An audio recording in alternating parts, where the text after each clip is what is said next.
to try and implement the downward doctrine. We know what that means for all of us, recolonization and enslavement if possible. But thank you very much. I'll ask Steve now to make a presentation before Paul comes on. Thank you, Steve. You take the floor. Okay, thank you. Thank you very much. I'm going to give you a brief description of the colonial origin of policing in general, because the earliest police forces were slave catchers, death squads exterminating indigenous nations, and labour enforcers of both enslaved and employed labour.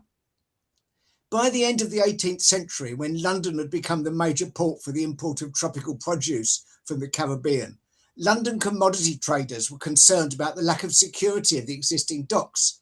So a group of businessmen raised the finance to demolish the old facilities and replace them with the West India Dock, surrounded by a wall to protect their cargoes.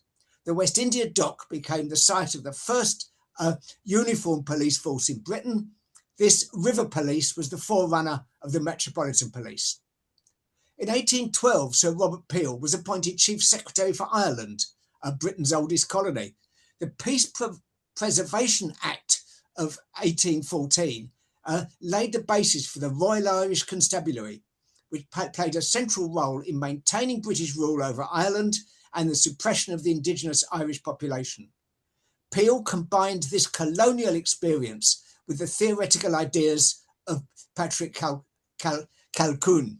Patrick Calhoun spent his teens and early 20s in colonial Virginia, then served as an agent for the British cotton manufacturers, and was the London agent for the slaveholders of St. Vincent, Nevis, Dominica, and the Virgin Islands. He also owned shares in sugar plantations in Jamaica.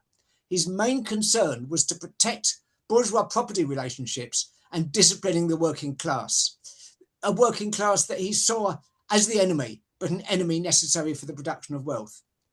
Peel set out the main duties of the Metropolitan Police, which were to protect property, maintain order, quell riots, put down strikes and other industrial actions, and to produce a disciplined industrial workforce. So early colonial policing was shaped by slavery. Long before the London Metropolitan Police were formed, colonial cities in the slave colonies had paid full-time police forces derived from slave patrols.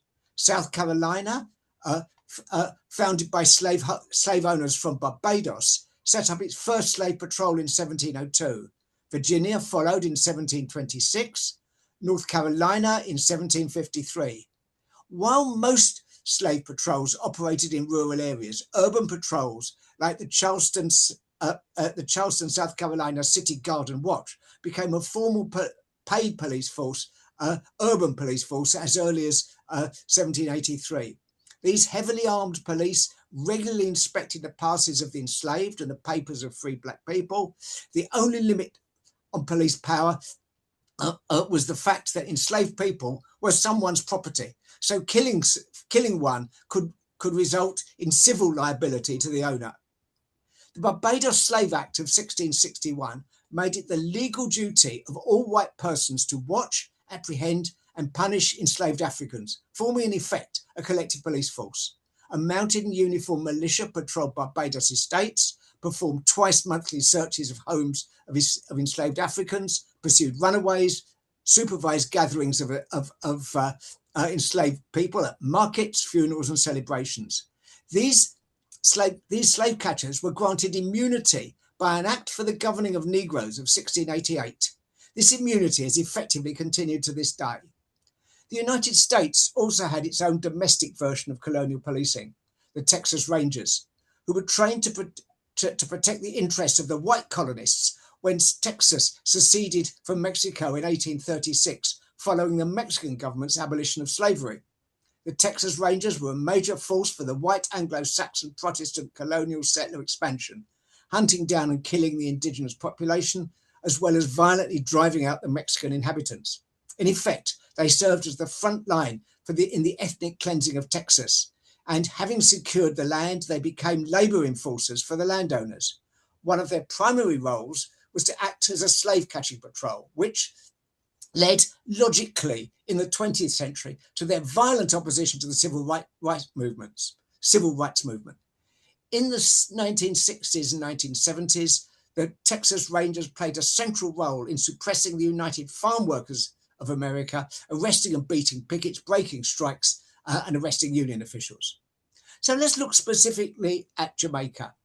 Following the 1865 Morant Bay Rebellion, the Jamaica Constabulary Force was established, but it was paramilitary from the beginning.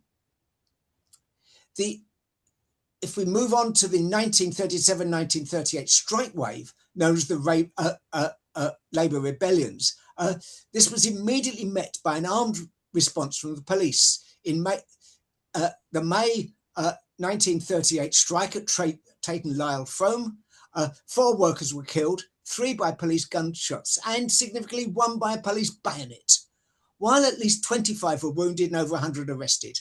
When the dock workers went on strike later that year, the police were reinforced by regular British Army soldiers from the Sherwood Foresters Regiment, and the government passed an Emergency Powers Act, effectively martial law. Now, this set a pattern. The West India Regiment was reformed in 1958 as part of the West Indies Federation, but retained an inherited imperial structure along with a contingent of British Army troops. With the collapse of Federation, Jamaican soldiers in the West India Regiment became the Jamaica Defence Force, which was led by British officers until 1965, and British Army soldiers continued to be seconded. From the outset, they engaged in joint training exercises with the Jamaica Constabulary, and it was not long before the first state of emergency was declared in 1966, during which the Minister for Home Affairs, Roy McNeill, accompanied by the heads of both the Jamaica Constabulary and the Jamaica Defence Force, said, "The police and military have authority to take all action necessary and would receive the fullest protection for any act done by them in the exercise of their duties." The Manley government was elected in 1972, but it fairly quickly passed the Suppression of Crime Act and the Gun Court Act in 1974. These gave the policing forces extensive powers for intervention and detainment. They were inspired by the counter-insurgency practices used in Malaya during the British occupation and were designed to legalise military methods on the streets. The Gun Court Act, under the Gun Court Act, trials were to be conducted in camera, without a jury, closed to the public and the press.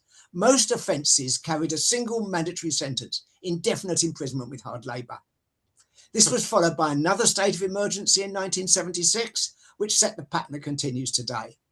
The British government throughout the 1960s and 1970s exerted a malign influence on policing in Jamaica. They groomed the senior officer class, arranged for exchange and training programs for Jamaican officers to be conducted in Britain, and organised joint operations with British military and police forces. Through these means, the institutional racism of the British police has had a detrimental effect on policing policies in Jamaica. A memo from the Overseas Development Service stated, "In all Commonwealth countries, internal security operations and joint police military exercises do form an integral part of a police officer's duties. The nature of the training and scale of equipment are basically military, though the cost of training and equipment are met from police funds." The paramilitary wing it goes on to say, the paramilitary wing of the police force, as an integral part of that force, should be given the same assistance in overseas training as all other branches of the force. We moved to quickly look at the United States. The US Drug Enforcement Agency became involved in Jamaica policing through the so-called War on Drugs, which brought US police methods into the mix. Recent events in Minneapolis are just the latest example of what that means. Meanwhile, in an effort to destabilise the Manley government, the CIA distributed large numbers of guns into Jamaica and encouraged political vigilantes. So I would argue, in conclusion, that such events as the Tivoli Gardens massacre, the recent killing of Latoya Bulgin, can be seen as part of a pattern that stretches right back to the days of enslavement. Thank you very much. Thank you so much, Steve. That's excellent. It reminded me that only yesterday I was on the Thames on a boat trip, and one of the commentators, they do a little bit of commentary about the history of the Thames and it included the West Indian docks and the police, the origins of the police force starting out there. What was new for me and what I didn't know was that they actually pirates were attacking those ships that came in from the Caribbean. And part of the punishment, well, they were killed. They were basically staked out in the river, which rose at high tide to about 7 meters from where it would be, and drowning them. So that was the punishment meted out by the police in the UK for pirates. And of course, we know of the police killings in the UK for Black young men in particular. And we had a public inquiry into police killings recently, and that is ongoing work. So we know the police force, with this brutality that's been set up from, as you mentioned, from days of enslavement to times that are still running now. And the Americans in the region using drug war and legal means to try and suppress and oppress people in the region is on the increase. The Trinidad and Tobago just recently announcing that they're inviting the Navy SEALs to help maintain law and order in Trinidad. I think we'd have learned by now that you invite the Americans into your country and they come to stay forever. So we've got to be vigilant throughout the Caribbean, and we've got a lot of work to do in terms of raising people's awareness, doing our protests at the missions and so on, because clearly the Americans are looking out to subjugate the people in the region. And it's important we be aware and take action. I'll invite Paul on now, and then after this session with Paul, we can have questions. So please save the questions for the speakers after Paul has made a presentation. Paul is an executive member in CLS in Jamaica, and we're so pleased that you were able to visit us from time to time here in the UK, and your contribution is certainly valued. And please take the floor, Paul. Okay, can you see my screen? Hello? Can hear you. Yeah, can you see the screen? Yes, we can see the screen. Okay. Well, thank you very much for the invitation to speak on this matter. Thank you, Steve. Are you able to upload, Paul? Do you want? No, it's on his screen. No, I can see it. Fine. Robin. I'm fine for the time being. So Okay. let's see what happens. No, thank you, Steve, for that introduction to the history of the paramilitary policing. Very, very important. And as you're obviously saying, this thing continues to this day. This topic actually came out of a conversation a week or two ago with Kwabena, realizing that at CLS, we put a lot of effort into supporting Black Lives Matter in America, and of course, opposing brutal policing everywhere. And it struck us during that conversation that not only do Black Lives Matter, but Jamaican Lives Matter. And that's the kind of subtitle of this talk. Okay. I had hoped to get somebody from Jamaicans for Justice to do this talk, but it looks like the timing didn't suit them. So you'll have to put up with me, and I hope I can do something that's some use. Okay. So, of course, the Jamaican police force is not formally paramilitary, but it has a distinct military structure, and often, or very often, is supported by the soldiers from the Jamaica Defence Force. So, effectively paramilitary, even if not formally so. The next paragraph, of course, Steve has mentioned, started off in 1867, a couple of years after. This is the police force, Jamaica Constabulary Force, JCF. Started a couple of years after the Morant Bay Rebellion, based on a model from the UK. But as we shall see, formal or not, the Jamaican police specialise in suppression, making sure our inner city youth are kept in their place, as were their forebears on the plantations and by the river, from Steve's account. at least some of the time. Okay, my last sentence is not quite accurate anymore. I've got a quote from Anthony Harriot about setting the context for really thinking about paramilitary policing in Jamaica. In our conditions, public safety and social justice are twinned. When there is equality of opportunity and people are treated fairly and believe they're treated fairly, they tend to comply with the rules that guarantee them fair treatment and support institutions that enforce these rules. When they are treated unfairly, there is alienation from rules, law, and institutions. Law and law enforcement become and are seen as oppressive tools. In most societies... Paul, if I can just interrupt slightly. Sure. The first notice you posted is on the screen. We can read it.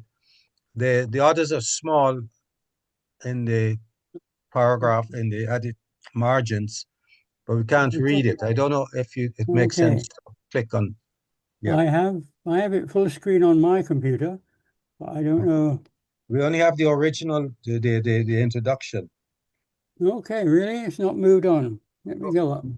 So you can if I may, Paul, if you were to click on each of the links on the left side, it should highlight better so we'll be able to better read it. So as you move down, just click on the links on the left side. Okay. So you can see that one? Yes. Is that better? Yes. Okay, I'll leave it like that if it's big enough. Okay. Yeah. Law enforcement, law and law enforcement becomes and are seen as oppressive tools when there's no social justice. In most societies, the law and law enforcement tend to be downward directed. This was certainly true of Jamaica. The vagrancy laws were seen as such. And also, this is Anthony Harriot writing, I believe that the ganja laws and the laws regulation vending are also regarded by many as anti-poor and oppressive. The vending regulations are clearing vendors off the street, sometimes very unkindly.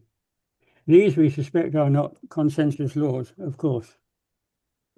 Now, another context, which is a bit more challenging one, I got the idea from Horace Levy, as you'll see, is further down. The increasing number, as a distraction, this anti-gang and the whole police killings and so on, not that they're not a serious problem, as I'm saying, but they're a distraction. The increasing number of police killings in Jamaica is a human rights problem in itself. But the ruthless iron fist policing of which it is a part hides the underlying driving force, a divisive, unjust, unequal and moribund economic model that requires ever more force to delay its ultimate collapse. It's an old ideal tool. It not only suppresses dissent, whether political or criminal, but it creates an enemy. The gangs, that is, marauding criminals, some people have said, to justify the repressive apparatus in the minds of the majority. It divides us in Jamaica as immigrants are used in other places. And the quote below is from a paper by Horace Levy, not his quote, but he found it somewhere. Many Central American governments appear to be using their highly publicized crackdowns on gangs to avoid taking action on key issues such as exclusion, inequality, and lack of job creation.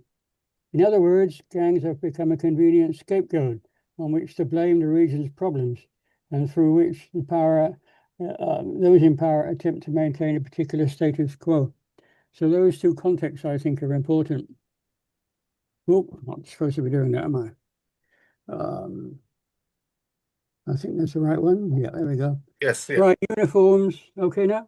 Yes. Uniforms and guns tell it all. The JCF and the Jamaica Constabulary Force, JCF, and the Jamaica Defence Force, that's the Army, and I think a bit of a Navy, a little bit of an Air Force, the JDF. For those who know much about Jamaica, have seen pictures or been here, the police red stripes that you see in the bottom left picture were replaced by a blue military type uniform from 2022. So when you see police on our streets, you're not sure whether they're police or soldiers. In fact, the police wear blue and the soldiers wear camouflage khaki. There's also the gun situation. The police have always carried a handgun, a Glock, apparently. But now they're usually seen with submachine guns, MP5s and M16s, which I don't quite know what those are, but that's how they appear in the street, even when there's a police stop. That's what we see them with. So back to probably the reason for this, and the other reason for this talk. I think most of you will have heard about Miss Latoya Bulgin, not a criminal. She was shot in full sight of a CCTV camera, and of course all the people nearby, back on the 17th of May. I mean, can I take it that people have seen some of this and know about this? Can you can still remind us. I've seen it. Thank you. Okay. So this is from a columnist in a Jamaican newspaper. The CCTV clip shows a policeman armed with a high-powered rifle standing at the driver's door of a black Vauxhall van, speaking with the driver. This is in Montego Bay. The policeman then stands in front of the vehicle to the left. The left front wheel of the car turns away from him to the right, and the car moves slightly forward.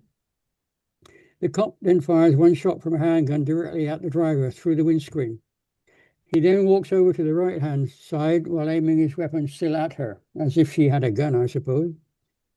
Less than a minute later, the unresponsive woman is pulled out of the vehicle by another cop, also with a high-powered rifle, and placed initially on the road. The officer who shot her then grasps her arms and legs, and the other holds her legs, and they swing her body into the back of a police pickup. Beside some tires, and the back door, the tailgate of the pickup, is slammed shut after 8 attempts against her body. As it's driving away, the tailgate falls open, exposing her.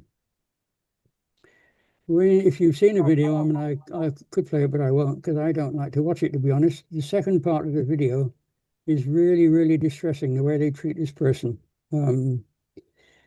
They gave the excuse that it would have taken a long time to get an ambulance or something else to take her to hospital, so they threw her in the back of the pickup to get her to hospital. Of course, if she was still alive, that wouldn't have done her very much good. So their excuse is extremely flimsy. Okay, so that was the account from a local newspaper article. I won't read this one, but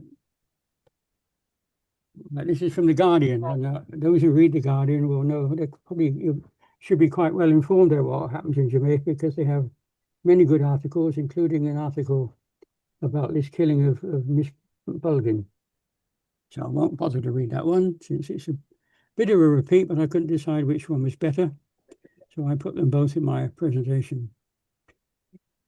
There was indeed an outcry. That was how long ago now? A few weeks ago. Extensive comment and coverage in the local press and on the TV. But to be honest with you, a bit like the hurricane, things are actually now seem to be forgetting about it. So, is it the watershed moment for policing in Jamaica? This writer in the newspaper writes, well, the people of Granville in Montego Bay welcome the DPP ruling that the police officer involved in her death, Latoya's death, should be charged with murder. This moment marks a watershed day for police accountability and the use of force in Jamaica, because unlike so many, he's being charged with murder. Since January of last year, more than 450 people have been reportedly died in encounters with the security forces. The public receives the familiar narrative: armed civilians or criminals confront the police, officers respond, and lethal force is deemed necessary. The video evidence of daylight shooting of Latoya Bulgin, of course, challenge that narrative. Of course, it's not the only one, but often the videos that we see of such police misconduct, which is rather too much of a mild term, I'm sorry, are people's own cell phones, and it doesn't really stand up in court. But this was a CCTV camera on a building. So Latoya was obviously not the criminal. The police had threatened to impound her car, apparently, because she presented an overseas driving license instead of a local one. She was part of a peaceful protest concerning the police killing of her nephew in the same community 1 week before. And significantly, she had an argument with the same cop who shot her the week before. So he was obviously had it in for her, and did not control himself. And there's a result. Whether it will be a watershed moment, I don't know. It would be good to think so. But back in 1999, the formation of Jamaicans for Justice, which is a very active organization, was triggered by the killing of Brenda Duncan. There had been a 3-day protest over a rise in gas prices, and the police had been very abusive. And this young woman was killed. So there was a gathering of people who eventually formed themselves into Jamaican for Justice, who actually do help all the victims and the victims' families of those who were abused by the police. The other thing that triggered it was the death of 26-year-old Michael Gale, who was mentally ill. He died in August 1999 of injuries sustained after attempting to pass through a police and army roadblock 2 days earlier. He was subjected to such a severe beating by police and army officers that he suffered a traumatic rupture of his stomach lining. So there was a watershed moment, perhaps, that triggered JFJ. I'm not sure it triggered more than that, but JFJ is quite an achievement. Whether this event will trigger something, we shall see. So, to the statistics, the extent of police killings in Jamaica. 311 last year, a 65% increase, 65% over the previous year. And in the first months of this year, another 159, which is a higher rate. So since 2000, there's 3,000 people being killed by the police. In a 24-hour period in June, 11 people were killed by the police in one 24-hour period. Most who are targeted are not really the likes of Latoya Bulgin, but are poor inner-city youth, whose deaths go unnoticed and unremarked upon, partly because there's so many of them, which is a very sad comment to make. There's a graph I managed to put together. You can see how police killings have gone up and down. They've been quite low. That's not the right word, is it? There were 100, just over 100 for a few years, until very recently when they've now shot up. In 2025, we have almost a record. And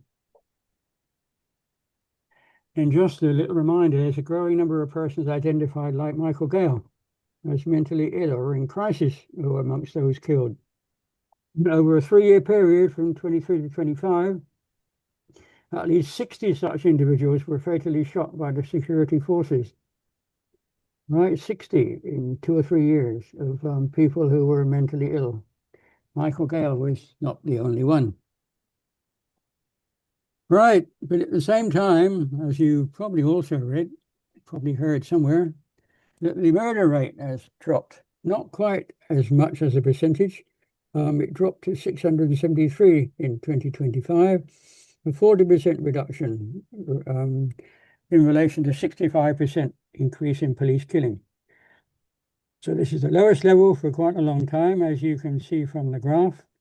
It's 24 per 100,000, which is much less than the 40 or 50 it was a few years ago. And you can see from the line of statistics, something disappeared off 2022, but it was towards 1,500 until a couple of years ago and now dropped down to 673. Just to go through this, it might be useful. The categories of murder, 60% of the murders, this isn't the police killings, this is the murders, are organized gang violence using firearms to exert territorial control, protect illicit operations, and enforce extortion rackets. Related to that to some extent, reprisals and retaliation. Quite a large number of murders in Jamaica are interpersonal disputes. People seem not to be able to settle their arguments without taking out a gun. That's if they have one. 5%, very low for Jamaica. Robbery and so on, theft. Very few of the murders are attached to that. I've added a little note at the bottom. The experience of the Peace Management Initiative, more later on that, intervening in gang disputes before deaths occur, showed that gang-related murders are sometimes little different than interpersonal murders arising over disputes about control of property and so on. People's egos being upset and sometimes control of their property. Disillusioned youngsters can be diverted from joining gangs. Peace Management Initiative knows that. So there's a difference that they say between criminal violence and community violence, but I'll say more on that a little later. Right, so when it is asked why Jamaica's murder rate is dropped down, well, these are the reasons that are given officially. Policing is now intelligence-led, data-driven, and so on. More capacity. The Holness administration, which has been in office since 2016, has tripled spending on security forces from 26 billion a year to 87. 1.4% of GDP, above the Caribbean average of 0.9. There's new anti-gang legislation, better able to prosecute crime, and that's largely that they don't have to prosecute just individuals, they can prosecute a group of people. Crime Stop. Apparently there's been a large increase in tips to Crime Stop. It's a number where you can call up and not identify yourself. Targeted aggressive anti-gang operations. I suppose not much different than intelligence-led policing, dismantling criminal syndicates and so on. States of public emergency were used a great deal until 2 or 3 years ago, and I've got a slide on that a little later. And then the two at the bottom, community and social intervention, and efforts at social cohesion. Well, that's the two at the bottom are the official reasons, but whether there's much truth in them, I don't know. When I get to Zozos, those two at the bottom are part of Zozos, which you'll find out about if you don't know already. But Zozos only are in a few areas. Right. Continuing. Oh, sorry, this is not. So that was the slide on the reasons for the murder rate. All right, I missed a slide. Yeah, the lower murder rate. So is the lower murder rate actually, is it based on the increased willingness of the police to shoot and kill suspects that has reduced the murder rate? Now, I've used the word suspects, and I want to emphasize that because, of course, the people who are killed have not been properly investigated. They may well be gunmen, they may well be criminals, but they're still suspects, and they don't get a chance to prove otherwise. So is the murder rate down because people are killing suspects in greater numbers, acting as judge, jury, and executioner, with immunity provided from the top? Public opinion is divided. Some would say quietly, horrible to read, it's a bargain worth having. Others, of course, believe it creates resentment, anger, and antisocial behavior that only adds to the problem and creates more problems in terms of murders. So the reasons given by the officials and the government for the increased police killings, Prime Minister Holness says, obviously, JCF, the police increased activities in interdicting criminals and in dealing with gangs, would of course significant increase in the loss of life to those who challenge them. But I think the country should also understand that gang warfare is at a level where we must respond and respond decisively. Officials suggest a shift in criminal landscape in which gunmen are more coordinated and increasingly willing to engage the security forces. A senior investigator suggests the amendment to the Firearm Act are suggesting that criminals or those with guns who are being chased by the police would rather try and get away by shooting at the police rather than be arrested. Otherwise, they face a long minimum sentence for having an illegal gun. So basically, more police activity, dealing with gangs and criminals, and then the criminals fight back, and therefore people get killed by the police. But other reasons for the increase in police killings, what's called the short circuit strategy.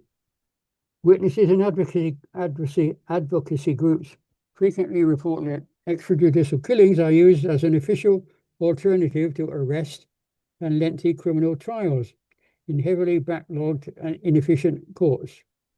Also, informer for dead, an expression that's used, refers to a pervasive subculture where citizens are violently intimidated by criminals to stay silent.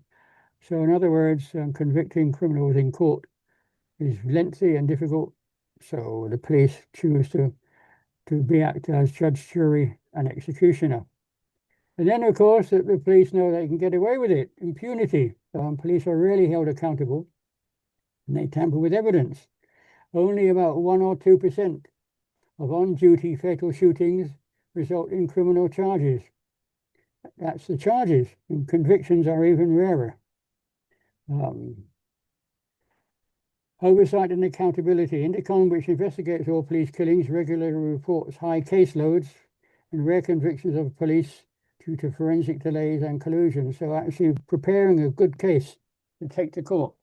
Indicom, which is the body that oversees investigates police killings, can't always do the best job. And then the legal use of force. State representatives, including Deputy Prime Minister and Minister of National Security, Dr. Horace Chang, argues that, even worse than you can imagine, the law grants police officers the authority to use deadly force to apprehend even fleeing suspected felons, which is quite an amazing thing to have said. Right, now it makes me wonder whether, what I've just read about, it's hard to get convictions in court. The police is therefore killing people rather than arresting them. So I tried to find out how the number of police killings compares to the number of arrests. Between the start of 2025 and fairly recently, the Jamaican the police arrested 159 known gang members. More than 15 specific gang-related cases are active before the courts. So 159 gang members arrested. And as I'm repeating something from a previous slide, that's against 400 people in the same period killed. 159 arrested, 400 suspects, that is, killed. Continuing with that, convictions. From 2011 to 2023, there were 118 concluded cases of police killing investigated by Indicom, resulting in 15 convictions for murder, manslaughter, and wounding. As of 2024, 101 agents of the state have been charged for murder or manslaughter arising from Indicom investigations that Indicom started in 2010. So that's 15, 16 years. 101 have been charged. And in recent times, Indicom had 24 rulings from the DPP, 9 of which were fatal shootings. I'll come back to this, but in fact, it's not Indicom who can take police to court. They have to recommend it to the DPP, who doesn't always agree with them. Which partly accounts for the fewer number of court cases and the fewer number of convictions. Okay, next slide. So this is probably the biggest outcome of, I don't know, Latoya Bulgin, but it's been a call even before Latoya's murder. Body-worn cameras. It's a major call right now. Approximately half the fatal shootings encounters in 2026 have occurred during planned operations, not, surprise attacks on the police, planned operations, but no body-worn cameras. People are saying, government is saying it, leader of opposition is saying it, and just down below, even the Prime Minister is saying it. But the Ministry of National Security, who is also Deputy Prime Minister, is still resisting. He's asserted that police body-worn cameras are not a top resource priority.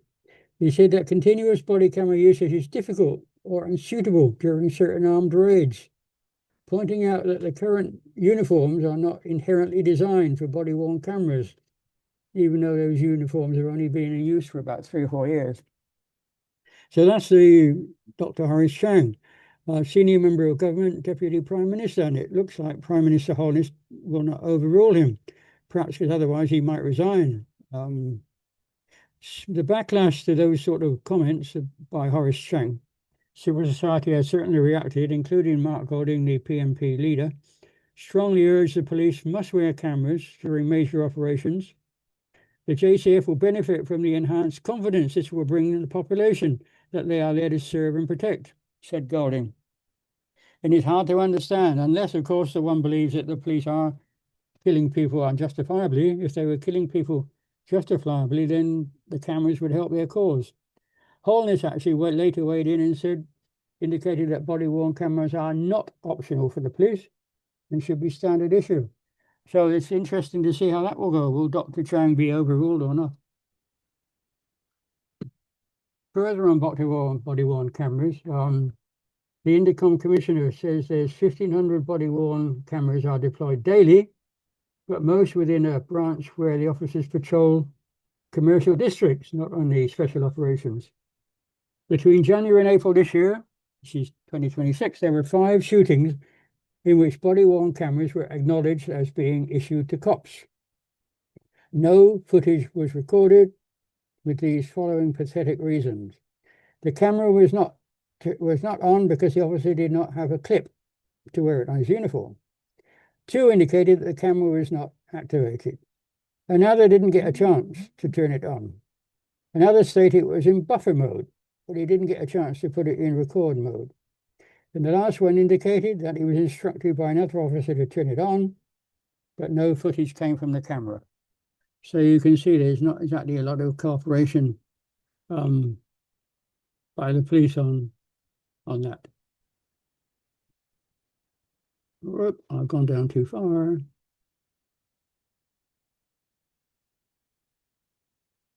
All right, so good. Okay, more about Indicom. Indicom was set up in 2010 to investigate all police abuse, police killings, and it's been trying to do a pretty good job, but it does not have general prosecutory powers because the original legislation only granted it authority to investigate. Under Jamaican law, prosecutions are done by the DPP. The separation of these powers has been reinforced by several legal developments. The UK Privy Council, sorry, I've spelt the Privy wrong, still Jamaica's highest court, ruled that the Indicom Act does not grant Commission legal authority to arrest, charge and prosecute. It was taken to the Privy Council by the government, who didn't want Indicom to get that power.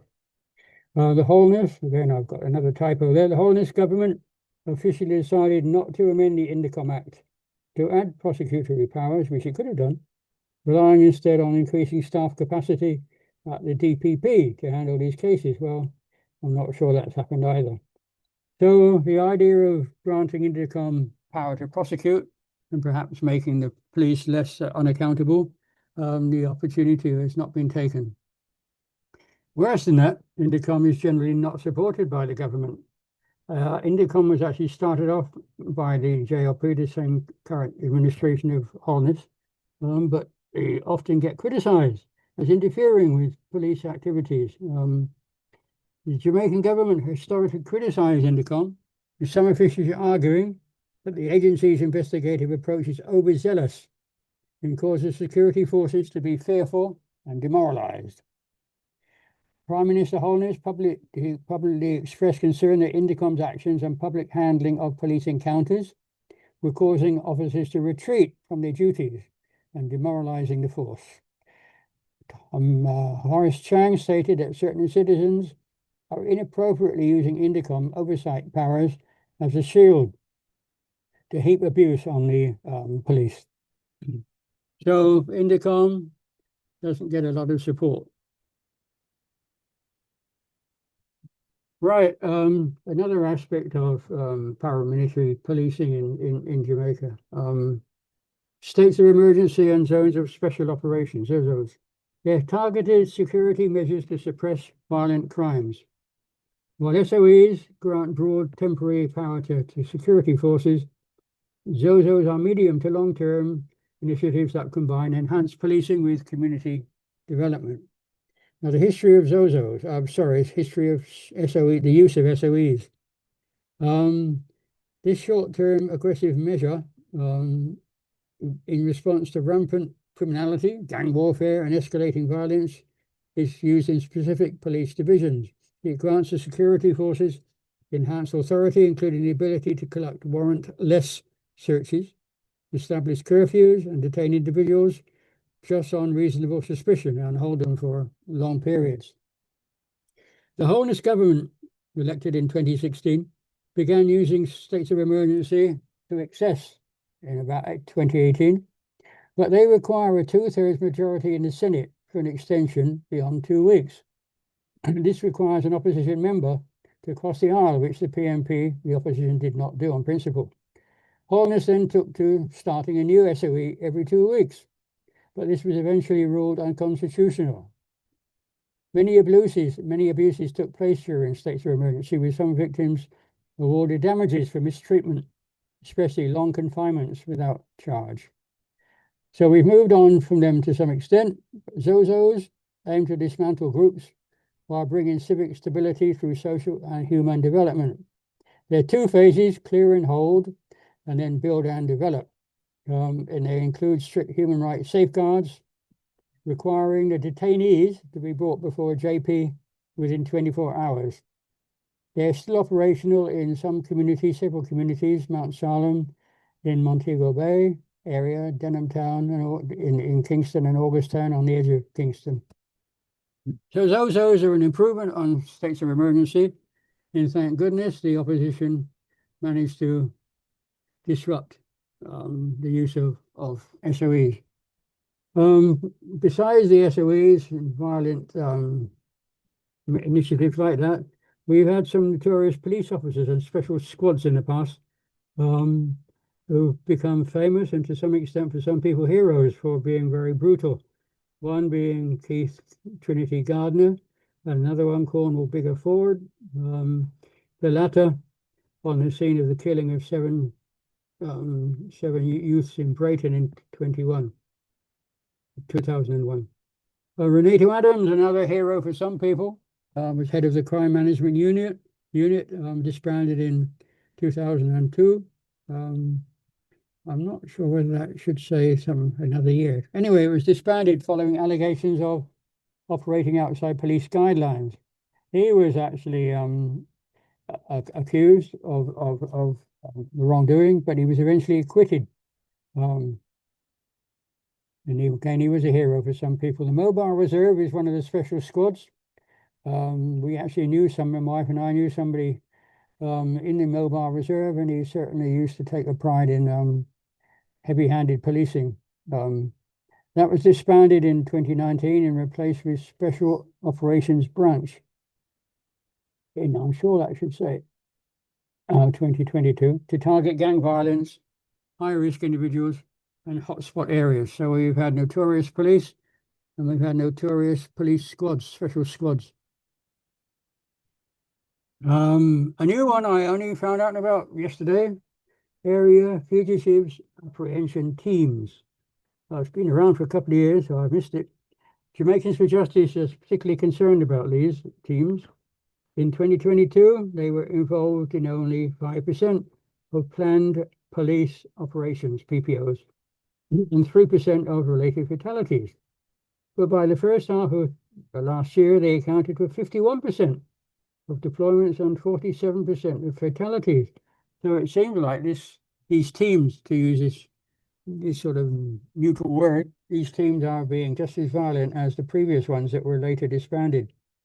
3 senior officers from these teams were collectively linked to 64 prior fatal shootings prior to their elevation to senior command rank.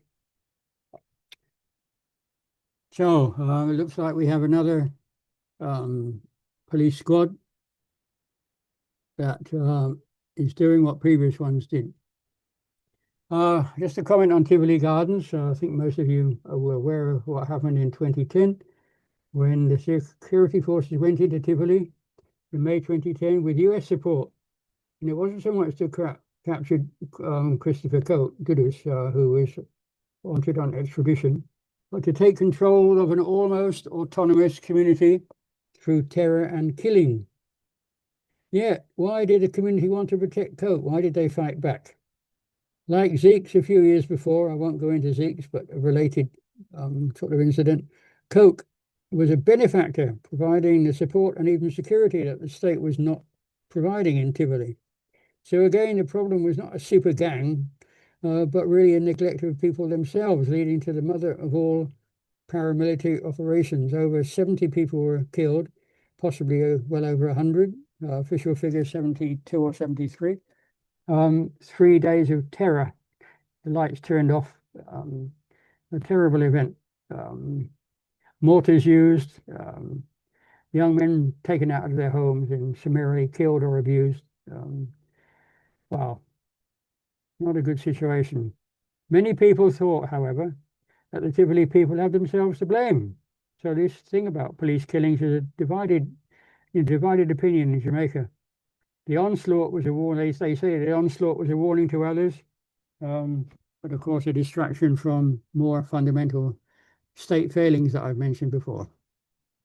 Jamaicans for Justice not only worries about those new special squad, but also really illegal policing, irregularities, warrant irregularities. 29% of 108 planned police operations, no warrants were obtained, and 23 were obtained through obsolete legislation. So in many cases, it's not really legal. A bit like Trump doing a lot of what he does, not legal, but he still does it. Among 108 planned police operations, 31% had conflicting civilian accounts. 40% involved unfired recovered weapons, despite claims that suspects had used them or reached for them at least. Body cameras were absent or unactivated in nearly all cases, and CCTV damaged or removed, interfering with evidence. So the police are not playing by the rules at all.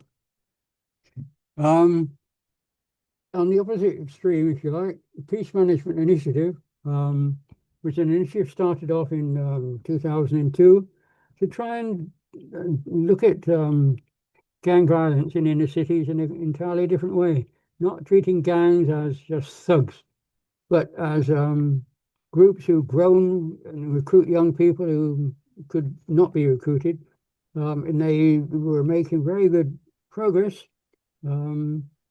Let me read a little more of what I've written here. They had mediators and police advocates to de-escalate gang conflicts. As I say, some of those conflicts were not that much different than family conflicts. It was supposed to create an alternative approach to traditional heavy-handed policing.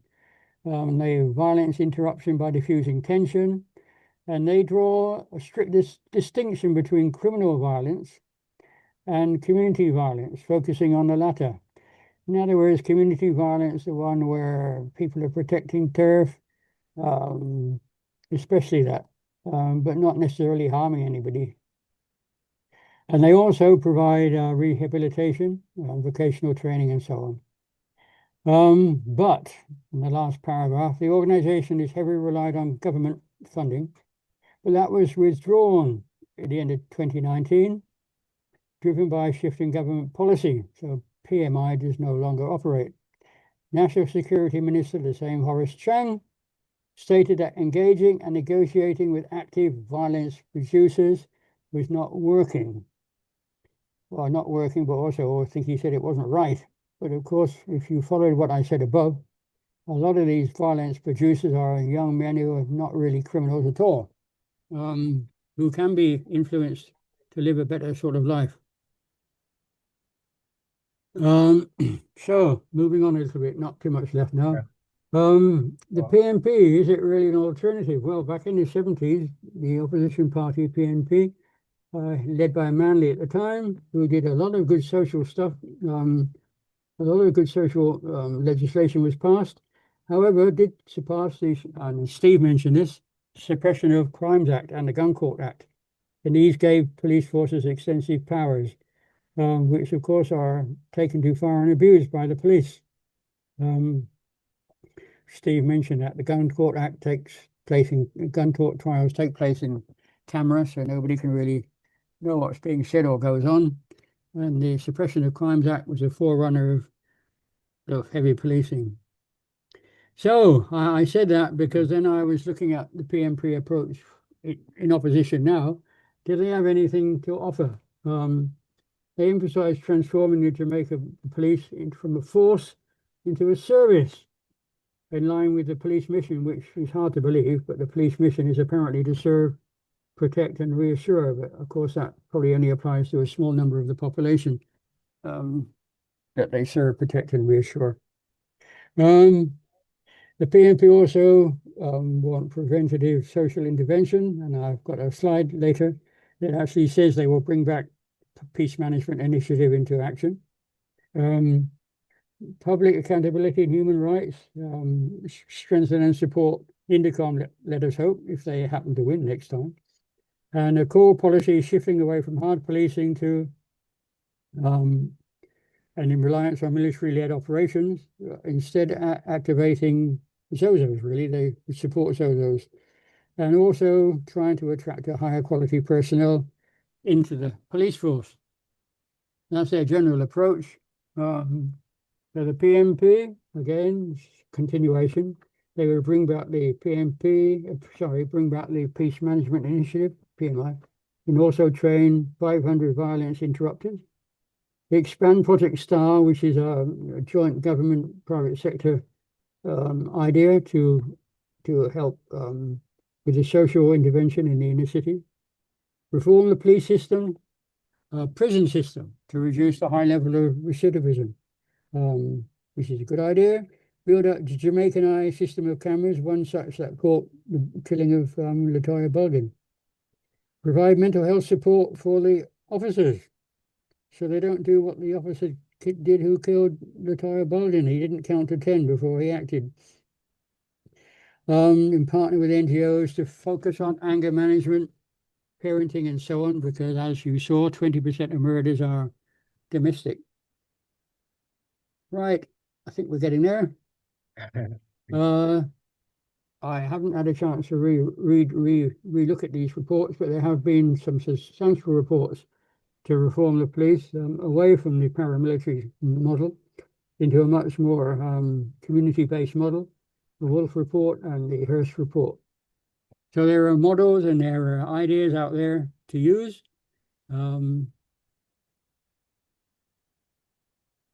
Right, public opinion, I've said some of this, but let me say it again. Some Jamaicans and government officials, including Holness, view the killings as a necessary consequence of aggressively confronting violent gang members.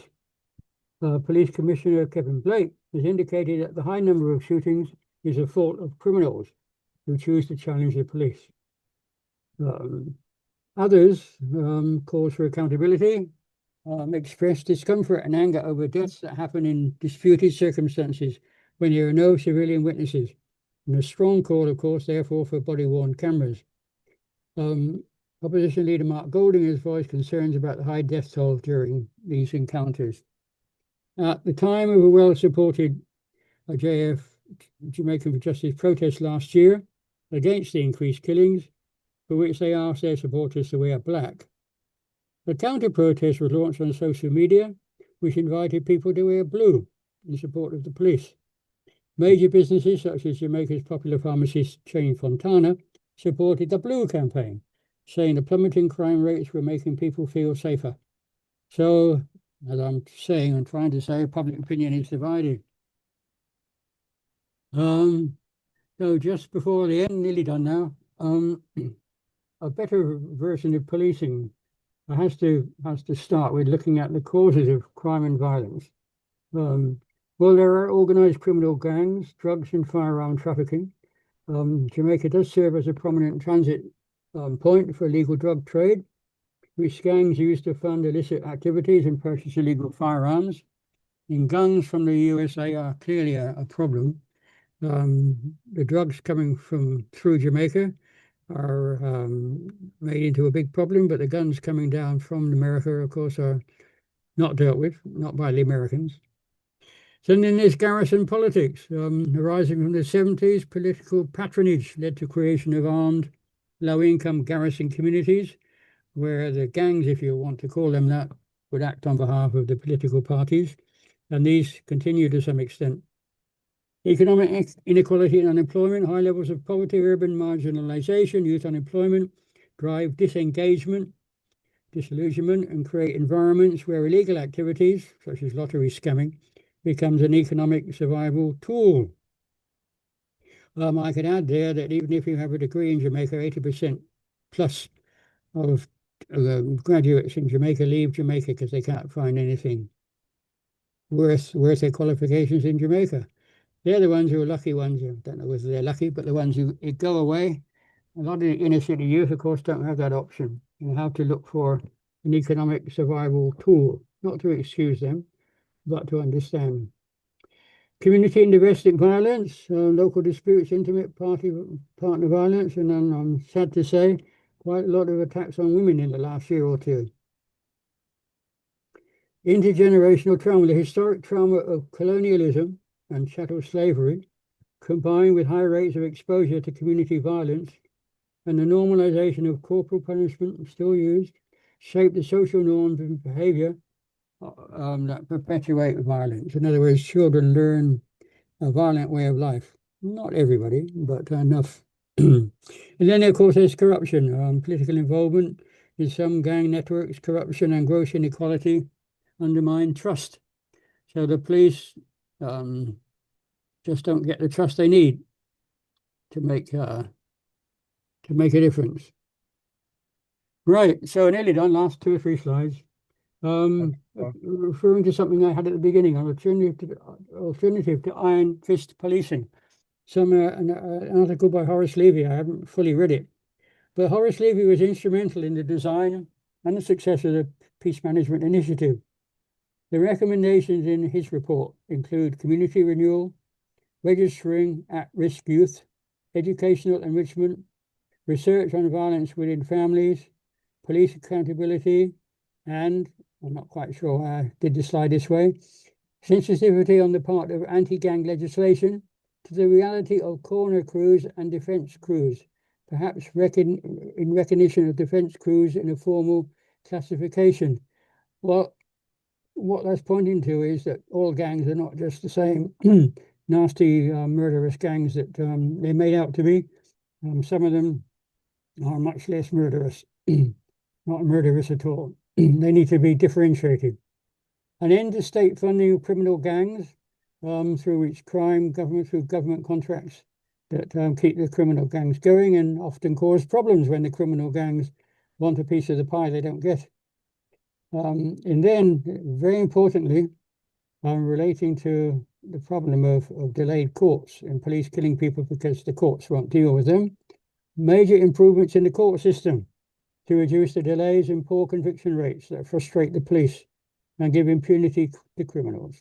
This could be done by a larger budget allocation to the Ministry of Justice, which receives only $4 billion a year compared to 40 given to the Ministry of National Security.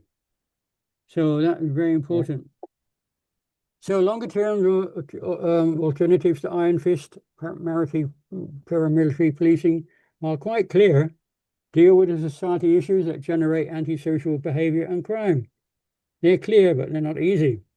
We live in a divided world, ever more unequal, fragmented and fragile, yet advantageous to the influential political and economic elite. Most Jamaicans do not live imminently threatened by gangs, whether criminal or otherwise.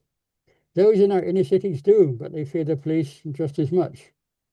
Can those areas be policed humanely rather than the threat being blown out of all proportion so that the whole of Jamaica is effectively under police suppression? Okay, Paul. Yeah, last two slides. Thank you, Okay. Luke. Sorry. The PMP program leads in the right direction, but they're in opposition. What happens if the PMP or any other new party were elected and confronted with unrest, whether it was sabotage or not? Past performance, as I tried to point out, of the PNP even is far from stellar. Are there measures short of police repression that can take effect and garner support quickly enough? And if so, how do we, the people, assuming we're the majority, make less heavy-handed methods happen? Reactionary right-wing politics has been making too many gains in recent years across the world, based on regressive rather than progressive solutions. However, Jabim, the beach rights movement's been making progress, getting people together to stand up for beach justice. So maybe there's a chance. Jamaicans for Justice has been speaking out. So will it come together before more damage is done? Revolutions are not easy and not predictable. But as Anthony Harris writes, excessive punishment and illegal crime control methods may affirm already existing views of the unjust nature of the criminal justice system and justify non-cooperation with it, as well as self-help alternatives. So people are, in other words, the heavy-handed policing just makes things worse. Now, this is just a repeat. Are they a distraction? Is the problem with gang violence really as bad as it's made out to be? Or is it used? And I've said in the middle, it's an ideal tool. It not only suppresses dissent, whether political or criminal, but it creates an enemy, the gangs or the marauding criminals, to justify the repressive apparatus in the minds of the majority, who aren't faced with it directly. It divides us, as immigrants are used to divide in other places. So once again, the same quote from Horace Levy, is this really a cover for things the government are not doing for people and cannot do under the present economic system? So there's a thought at the end. And thank you very much, and sorry to be so long. Thank you very much, Paul, for that comprehensive presentation on what is happening with crime in Jamaica. Clearly not an easy issue, and one that has many facets to it. And we need a kind of a half-day workshop on looking at these issues and thinking about possibilities, how we can actually support what action is happening in Jamaica to reduce police killings and violence on the whole. Because certainly from the figures I've looked at, Jamaica has been the most violent country. It has been at the top for a very long time of murders in the world, but seen as the murder country in the world from research. So when we see figures that falling, they're coming from a very high level. And we've got to actually be trying to get people to think that there should be no killings whatsoever by the police, certainly in our countries in the region. And it's good that you're linking it politically with what's happening, because, you know, the trend now is for authoritarian kind of regimes to control people by force. We see what's been happening in El Salvador and other countries where they crack down on drugs, and crime and violence is being used as an excuse to take away people's civic rights to protest, and certainly will affect trade unions and political organizations. So it's a very complex issue. We need to, in the diaspora, think about how we can actually put pressure as well on the Jamaica government and the governments in the Caribbean, because it's not only Jamaica, to reduce police killings that's happening. I think it's very scary that right now the ambassador for Jamaica from the US is one with a nasty track record. And she's coming in about drugs and violence, you know, as big issues for her to be tackling. So I think Jamaica is in for a tough time. This woman has been really not liked in the States and is a liar and all kind of things she's been accused of. So, and they've been celebrating her as somebody who's coming to the Jamaica to help solve the problems. Okay, there's a couple of hands up. We'll take some questions. Joseph, you're there first, and then Glenn Roy, and then Nadine. Thank you. Yes, Paul, yes, Paul, you can respond to the three questions.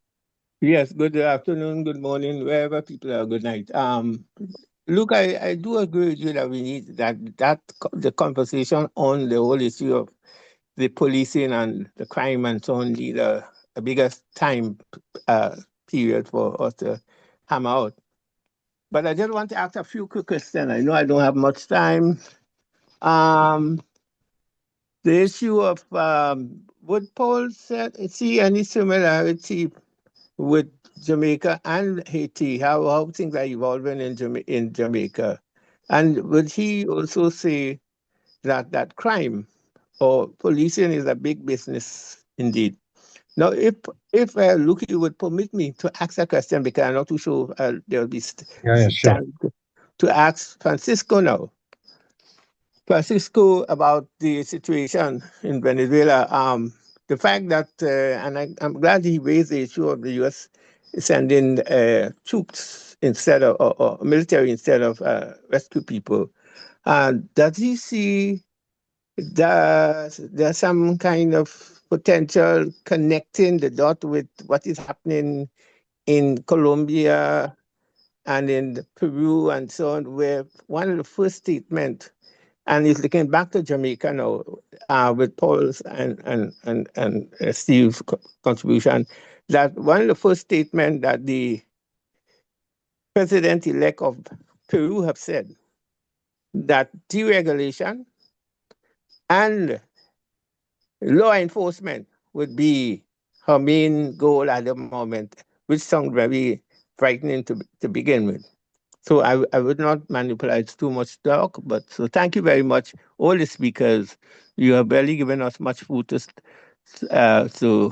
chew on. Thank you. Okay, thanks. Paul will respond at the end. Glenroy? I wasn't quite sure what you actually asked me. Joseph,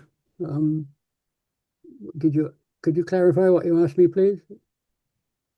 Okay, I'm asking, in the context of Haiti, would you say there is any similarity, with the idea of gangs and whatever, and as a lot of the narrative is destruction, including in Haiti.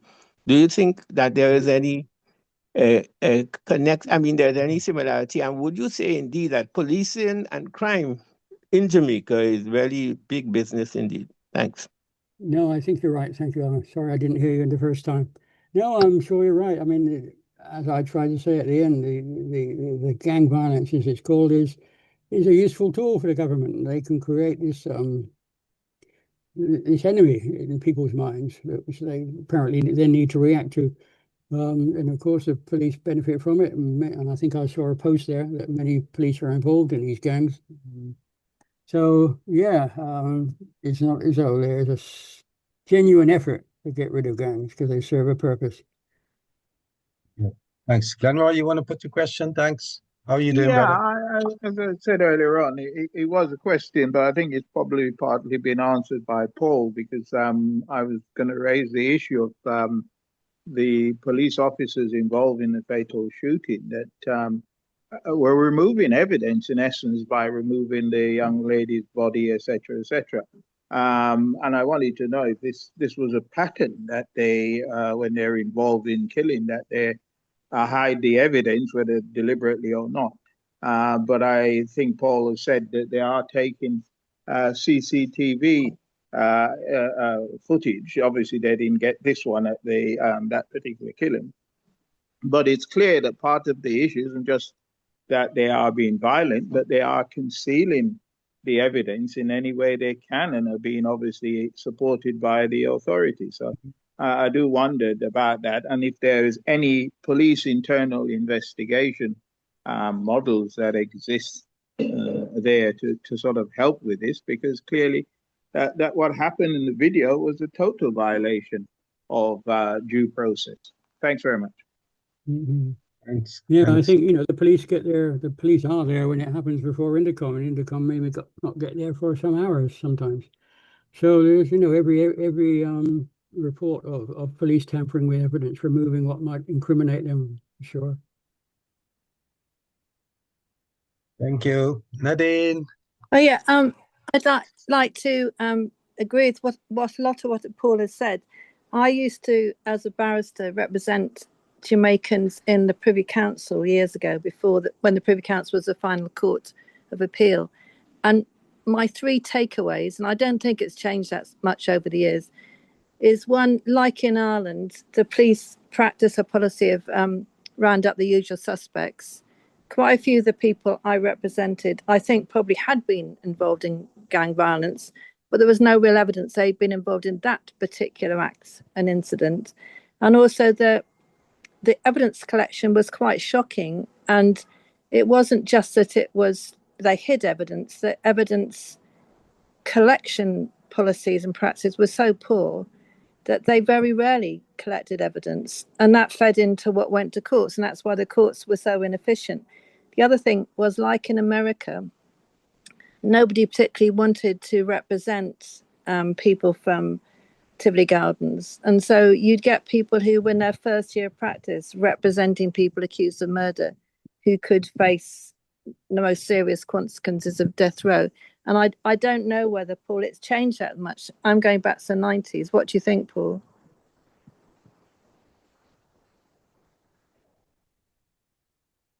All you want? You were saying what? There's difficult to get lawyers to defend inner city youngsters. Yeah, Yes. and also, I don't know that situation, whether okay. it's a problem or not. But would you say the evidence collection was very poor as well by the police? No, sure. Yeah, well, not even worse than that. The evidence, in fact, is tampered with. So yeah. So, yeah, even worse. Yeah. Okay, thank you for that, Paul. I think we certainly will be discussing it further on our executive because it's a real concern. Because it seems like, the police is really being used to terrorize whole communities about protests on the whole. I mean, we see it happening in ways, even in the UK, with people coming out holding up placards and ending up in jail.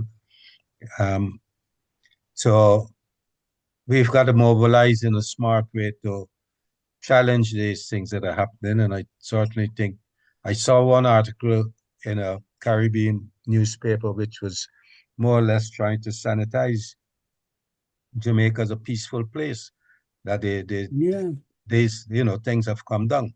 And you wonder whether political maneuvers again by the Americans in terms of how they've got support from the Jamaica government in terms of pressure on Cuba and other things that are happening. They'll be rewarded with having a public view of them as being someplace you can go on holiday to. And maybe we have a role to play in raising people's awareness in the UK about the true state of the violent situation in Jamaica. We've got a hand up. Steve, you want to comment? Steve Christian? Yeah, I mean, Jamaica is a fairly extreme example, but I mean, we remember Minneapolis and the police there, or ICE as it was called. But I was there's now a law, and it's not just happening in Jamaica; it's happening all over. Recently, there's a law being proposed in the French Parliament that would make it law that any time an officer discharged their firearm, there would be a presumption of self-defense. And now the French police are probably some of the most brutal in the world, but that does also affect the Caribbean as well, because of course we've got Guadeloupe, we've got French Guiana and Martinique, which have long suffered under the brutality of the French police.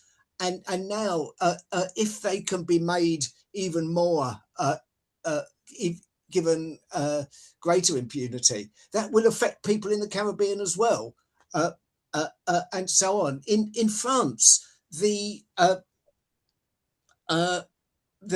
slang for a police killing is une tache, a stain, and it's because they spill the ink over the evidence, and that's sort of that's just a common expression So I think that, you know, we have to look at it in a slightly broader context as well, that Jamaica and Minneapolis may be the forefront of this kind of police brutality, but it's moving out because neoliberal politics sees all social problems can be solved by army, police and prisons.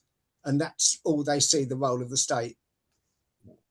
Thanks for that comment there, Steve. Thanks, Steve. We got two hands and 7 minutes. So we've got Dennett and we've got Crane Palmer. I hope I pronounce your name correctly there.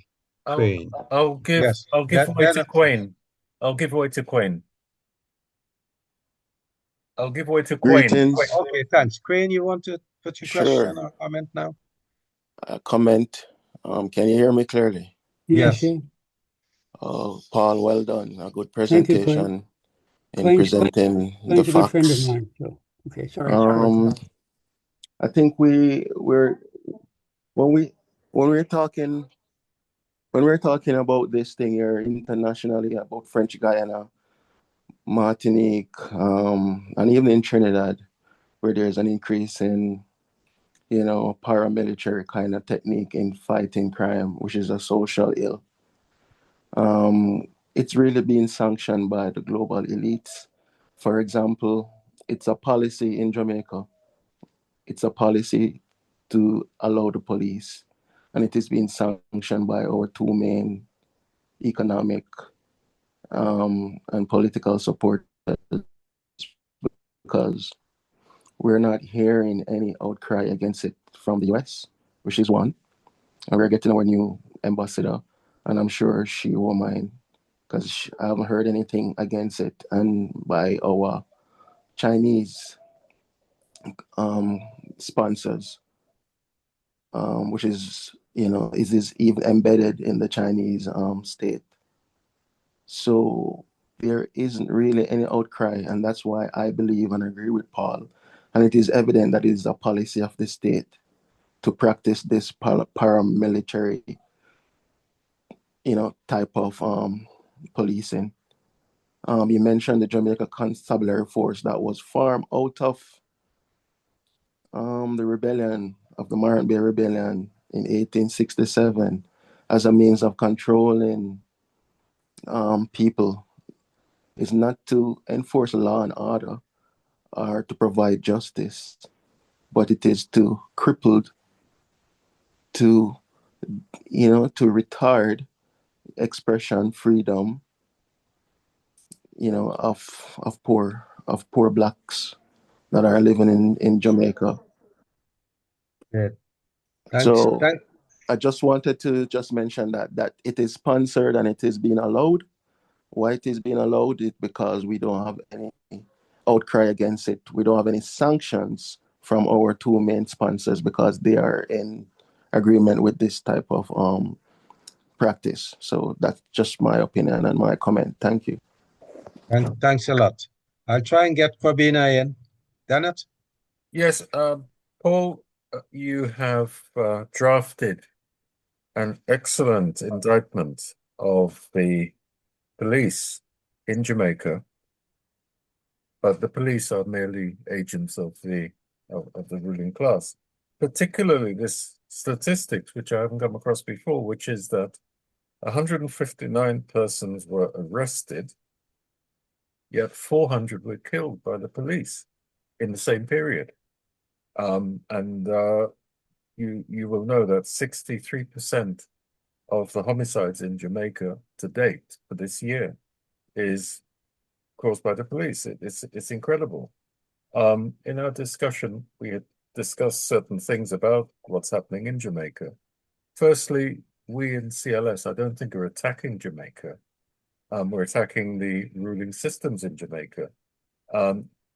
In speaking with my Jamaican sistren and brethren, they feel that we're attacking them. We're not attacking them. We're hoping to help. And I don't know what we can do, but I think there is a demand that we must ask them to take action, which will repair the damages caused by the kidnapping and enslavement of African peoples. We cannot go marching for George Floyd, and more people are being killed in Jamaica than perhaps in the entirety of certain cities and so on. Do you have any idea, apart from what Horace Levy tried, that we can bring about significant changes in Jamaica, or is it a lost cause? Well, it's never a lost cause, I hope. I think we have to have some optimism. But the fact that one can't simply say, I mean, the issue that came up, there was a protest earlier this week, partly in Kingston, and we did a little parallel one here in a Rockabessa in the country, mostly against the idea that Jamaica should take these third-party nationals. America wants to park here. Now, I think you could probably say a majority of Jamaicans are against that happening. So it was a good demonstration, over 1,000 people in Kingston. But on this issue of, heavy-handed policing, as I've tried to say in what I presented, divided, not everybody in Jamaica is facing it directly, facing these apparently murderous gangs directly. In the same area, the parish I'm in, 2 or 3 murders a year, if that. And those people are very easily led to believe that the inner cities are filled up with people like Christopher Coate, who are going to cause no end of trouble. And as I think I was trying to say in my sort of larger perspective, that seems to be working. People are distracted and people are led to believe there's an enemy, and it falls, it enables the government to divide and rule us and not deal with the problems that it really should be dealing with and probably can't because of the system we live under. Thank you, Paul. I think all that remains is for me to say thank you all for attending this meeting. We will definitely be discussing it further on our executive and thinking about some strategy, something we come up and think about what needs to happen clearly. Information really needs to be got out to people in Jamaica and outside the diaspora about what the true position is, and more importantly, what action they can take to help to change the situation. I usually say the people of CLS, not a funded organization. We depend on donations and membership. If you're not a member, please join us, and you can make a donation. We will try to support the Venezuela appeal for funds, and we will be contributing from our resources. But people listening in and new members can also send us directly if that makes it easier, and we will get it to the Venezuela Solidarity Campaign. I think Francisco might have left us. There was a question there for him, but I'm not seeing him on my screen, so maybe. Still here. Francisco is there? Yep, he's there. Okay. All right, but we're really out of time now. I know there was one question for him, but I should just say thanks to Francisco for his presentation and for coming onto our platform as usual. Thank you, Paul, for really preparing a detailed report. That was fantastic. I look forward to seeing it, actually, if you don't mind putting that in the... I did post it. Sorry, if you give me a minute, Luke, I will try and post it in the chat so people can download it. Keep talking while I try to manage. Yeah. Good idea. But Paul can drop it into my letterboxes. What we'll do is probably easier. I'm very, very new to managing all of this. We'll send it out maybe with our email. Okay, brilliant. Yeah. I shall circulate when we circulate the link to the video of it. I shall circulate Paul's PowerPoint. Or link to Paul's PowerPoint and all of those things that Francisco gave us. I've managed to find all of them. All of those links worked. So we'll send out a more comprehensive list. Okay, I see people have disappeared from us, so we'll go now. Thank you.